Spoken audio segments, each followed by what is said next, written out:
Come a notch.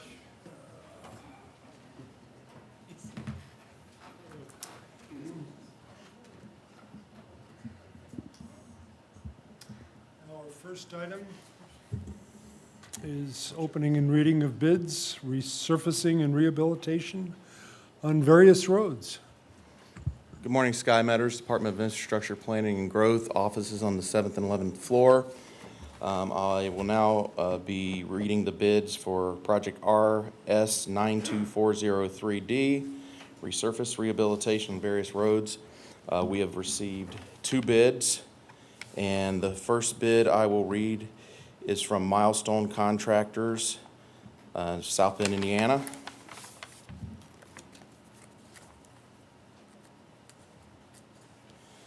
And their bid for this project is $1,873,735. That's $1,873,735. That was Milestone Constructors. Next bid, the last bid we have is from Reith Riley Construction Company, South Bend, Indiana. And their bid is that would have been nice. Sold. Now, the bid for Reith Riley is $1,737,816. That's $1,737,816. Is there anyone else in the audience that wishes to submit a bid? Seeing none, I recommend that the commissioners accept these bids for review and turn them over for engineering for review and recommendation. Do we have a motion? I got a question. Oh. How many miles or feet of road would this be? This would be roughly 7 miles, I believe, about 7 miles. Okay. And again, for everybody's interests, we have how many miles in St. Joe County? We have approximately 1,200 centerline miles of roads, and we're able to pave approximately, with the budget we have, about anywhere from 10 to 15 miles per year. So So if we paved all the roads, if Tony and I and Carl are still here, we could have that in 2039, maybe? if then. And if that bid would have actually been $1,000, we could pave a lot more. Right. And then for the public interest, you rate all of the roads as what is necessary, like some of the roads in the city are abominable, but you rate them on, hey, this needs to be paved before this, and so on. Yes, we have a rating system that's used throughout the state called PACER. It's PACER, that's an acronym, and it's a system that we've been trained on based on certain things. You give it a rating from 1 to 10, 10 being a road that's just been paved, and 1 through 4 are rated as poor. Right now, about 50% of the roads in the county are rated 1 through 4. So, And I'll compliment you and your staff, because I get complaints coming from every source, Mr. Baxmeyer. But the biggest one is the roads of the city as compared to the county, so appreciate thank you. the work everybody's doing. thank you. How did, just off the top of your head, how did this year's bids compared to last year's? We were, In terms of how much we can pave, how much did the cost increase reduce our the paving costs ability? from this year to last year ended up about the same. We had a huge increase, of course, between 2021 and up to 2023, and it seems to have stabilized a little bit, but right now, the cost to pave a road now is about 35% more than it was 3 or 4 years ago. Well, good to hear it hasn't gone up significantly Right. this year. Yeah. Knock on wood. Yes. Got it. Any other questions or comments for Mr. Negative. Meadows? If not, do we have a motion to recommend that the Highway Department review those bids and come back to us with a recommendation? So moved. Second. Commissioner Hazen, how do you vote? Aye. Commissioner Dieter, how do you Aye. vote? Commissioner Baxmeyer, how do you vote? Aye. Thank Motion you. carries. Thanks, Sky. Next is a Portage Township Assistance Appeal. We will start out by asking if there is a Mr. Maxey. Mr. Maxey. All right. If we can have our township trustee come up to the podium. Under Portage Township Assistance Standards, effective January 1 of 2024, applicants are given a list of documents and information needed to complete an affidavit and their application. Failure to bring the necessary documents, and this is a quote right out of the standards, result in denial due to incomplete application. The trustee is required to act on an application for assistance not later than 72 hours after receiving the completed application, excluding weekends and legal holidays. At section 1.40.08, the assistance standards state, an applicant may be denied township assistance services when they or an adult member of the household fail to cooperate or provide the township with the necessary information for determining eligibility, including failure to provide required information and documentation to other tax-supported public assistance programs. It's my understanding that the trustee denied Mr. Maxey's application for assistance due to Mr. Maxey's failure to provide necessary documents to determine the eligibility in the first place. Since Mr. Maxey is not here, I would still request that the trustee provide information on the background of what occurred here, and then it will be up to the commissioners to decide whether to affirm or deny Mr. Critchlow's denial. Go ahead, Mr. Critchlow. Yeah, thank you. I'm here alone again. You said it right, Council, that state law requires 72 hours, a decision from our office within 72 hours of a completed application. So the process of the office is someone comes in, completes the application, signs the affidavit and the consent form on the application. We give, the policy of the office is to give 48 business hours for the individuals to then return with the required documents that we need to make a determination of their eligibility. If there's some reason why they need extra time, landlord's not cooperating, they're having difficulties, we're very lenient, we're very generous in the office, but very oftentimes people come in, start an application, and then we don't see them again. That was simply the case here. Mr. Maxey started his application, he signed his consent form, he was given the list of documents that he needed to complete the application for us to make a determination of his eligibility. We actually went 7 days of holding on to the incomplete application packet before we go into our system and issue an automatic denial, because no matter what, a decision has to be made because the consent's been sign has been formed. So, as you probably got on my email, we were missing a food stamps referral form. We didn't have any information on wage statements, tax return status, landlord form, ledger showing rent payments made. So an automatic denial was issued. And then Mr. Maxey sounds like he submitted an appeal here, but we didn't receive any further information on why he thought that decision was wrong. So we would ask that you just affirm our decision. So that's what we're looking for, is a motion to affirm the denial. I make that motion to affirm the denial. Make the motion to affirm or deny? Second. Commissioner Hazen, how do you vote? Aye. Commissioner Dieter, how do you Aye. vote?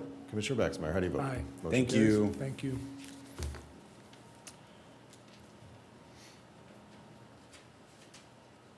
So what happens is that you could stay to the rest of the meeting to see what. That's right, Hodge. Got to ask a question here. Did I jump ahead? Did we miss the accounts payable docket? We did. I was thinking I saw Mr. Critchlow here. That's why you left. Yeah. Do we have a motion to approve the accounts payable docket this week? So moved. Second. Commissioner Hazen, how do you vote? Aye. Commissioner Dieter, how do you vote? Aye. Commissioner Baxmeyer, how do you vote? Aye. Motion carries. Moving on to IPG. Do we have a motion to approve the IPG consent agenda? So moved. Second. Commissioner Hazen, how do you vote? Aye. Commissioner Dieter, how do you vote? Commissioner Baxmeyer, how do you vote? Aye. Motion carries. Next is request to award the Larison Road Lift Station. Good morning, Sky Metters again, Department of Infrastructure Planning and Growth. What I have here before you, bids were received for the Larison Road Lift Station and Force Main out in the IEC area.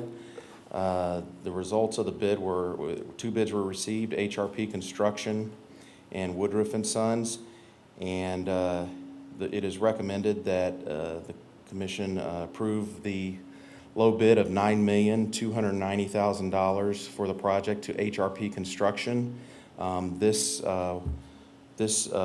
bid was awarded at the RDC meeting previously approved. So we've reviewed this and recommend your choose. Does that have, did they fill you in at a drainage board meeting yesterday, an update on that? There was a company out of Indy, and we tabled it, because I think we're gonna get back with you on the ditch and all that. Does this have anything to do with that? Yeah, I talked to Surveyor Krasinski yesterday about that. This is a separate item on Okay. that. Yeah. Because I think aren't we going out there tomorrow or something? Yes, yeah. Any questions? If not, do we have a motion to approve the awarding of the Larison Road Lift Station and Force Main to HRP Construction? So moved. Second. Commissioner Hazen, how do you vote? Aye. Commissioner Dieter, how do you vote? Aye. Commissioner Baxmeyer, how do you vote? Aye. Thank you. Motion carries. Thank you, Mr. Metters. Moving on to the Superior Court, approval to apply for an interpretation services grant. Good morning, Jennifer Barheit, Superior Court Court Administrator, offices at 101 South Main in the basement. I'm coming to you this morning asking to once again apply for the interpreter grant that helps us offset some costs from the county for the interpreter services. Last year we were awarded $10,000. We used that in the very first invoice we received for the year, so it comes in very helpful. This is something that we've done in the Yeah, past. we've It's applied for this for the past 15 years. certainly a necessary Yes. service.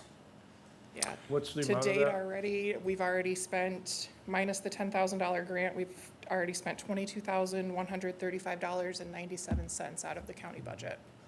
And how many people have used this? We've done 46 cases with that. Okay. And what specific languages? What, I'm sorry? What specific languages? Most of it is, 95% of it is Spanish interpreter. We've had Serbian and American Sign Language also this year. Okay, for our EMA people, any Polish or Hungarian? I have not had No? any, sorry. Try. Okay, cool, thank you. Any further questions? You all right, Tony? Do we have a motion to approve the applying for the interpretation services grant? It's easy for me to say. So moved. Commissioner Hazen, how do you vote? Aye. Commissioner Dieter, how do you vote? Oh, and I, Commissioner Baxmeyer, how do you vote? Aye. Motion carries. Thank you. Thank you. thank you. Anything else before we move on to public comments? If not, who do we have who wishes to speak? We have Sue is up first. Who was up? Got some good stuff here. Good morning, Good everyone. morning. Sue Kessler, 4022 Kennedy Drive in South Bend. I'm here to follow up on the ideas that I brought you before, seeing if any of them are of interest or if you wanted to meet with me on them. And in particular, I'd like to at least get the first two where we have a Stop the Bleed Day and a in case of emergency day, just to help the public out. So just back here to say hi, and are you still interested? I'll speak for myself. I am still interested. We are still interested. I said something to Dr. Pershutham and from the Health Department, and we will arrange a meeting. And if you have a few minutes after the meeting, we can get some times. Okay. We'd like to see the Health Department included since it is public health. Okay, thank you so much. Thank you for reminding us. Next, Mr. Caruso. Morning, Commissioners. Dan Caruso, 305 Compton Street, New Carlisle. I've spoken to the Drainage Board yesterday, to the Redevelopment Commission this morning. I'm sorry if you've heard this before, but I just want to keep repeating it in case somebody who hasn't heard it before is somebody who can take action. The Commissioners at their last meeting approved,